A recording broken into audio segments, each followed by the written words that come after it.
നമസ്കാരം, സമഗ്രയിലേക്ക് സ്വാഗതം.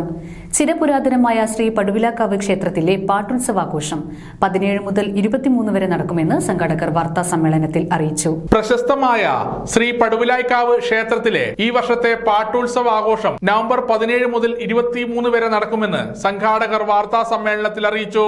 23-ാം തീയതി വരെ നടക്കുന്ന പാട്ടുത്സവം നമ്മുടെ പ്രദേശത്തിന്റെ ഒരു ദേശ ഉത്സവമാക്കി മാറ്റാൻ വേണ്ടിയുള്ള പ്രവർത്തനം തുടങ്ങിയിട്ട് ഏകദേശം ഒരു മാസത്തിലധികമായി.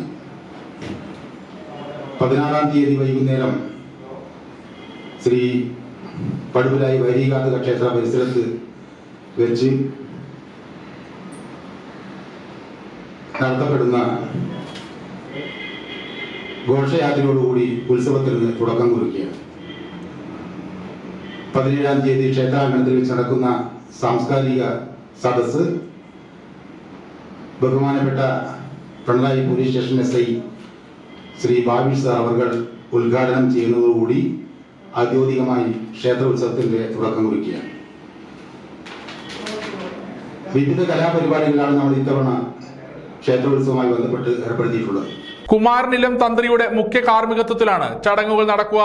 നവംബർ 16 വൈകിട്ട് 5 മണിക്ക് പടുവിലായി വൈരീകാതക ക്ഷേത്ര പരിസരത്ത് നിന്ന് കലവറ നിറക്കൽ ഘോഷയാത്ര ആരംഭിക്കും. 17-ന് അഭിഷേകം, ഗണപതി ഹോമം, ഉഷപൂജ, കൂറയിടൽ, അരിയളവ്, നവകപൂജ, വേട്ടക്കൊരുമകൻ പൂജ, നവാഭിഷേകം, ഉച്ചപൂജ, പാട്ടും കാളിമുദ്രയും, ശ്രീഭൂതബലി, ദീപാരാധന, കൊട്ടിപ്പാട്ട് സേവ എന്നിവയുണ്ടാകും. വൈകുന്നേരം 6:30 നടക്കുന്ന സാംസ്കാരിക സദസ്സ് പിണറായി SI BS ബാബീഷ് ഉദ്ഘാടനം ചെയ്യും. 23-ന് വൈകുന്നേരം പ്രശസ്തമായ തേങ്ങ പിടിയും നടക്കുമെന്ന് സംഘാടകരായ ഉത്സവാഘോഷ committee president A Madhusudanan, KK Sreekanth, KK Nalinashan, Paduvilayi Shivashankara Marar, MB Satheesan എന്നിവർ കൂത്തുപറമ്പിൽ വാർത്താ സമ്മേളനത്തിൽ അറിയിച്ചു.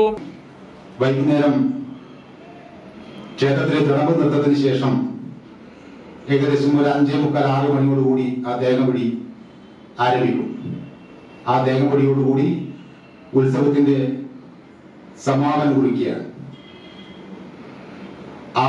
അന്ന് ദിവസം പുലർച്ചയോടുകൂടി സോപാന ദക്ഷിണ കൊടുക്കുന്നതോടുകൂടി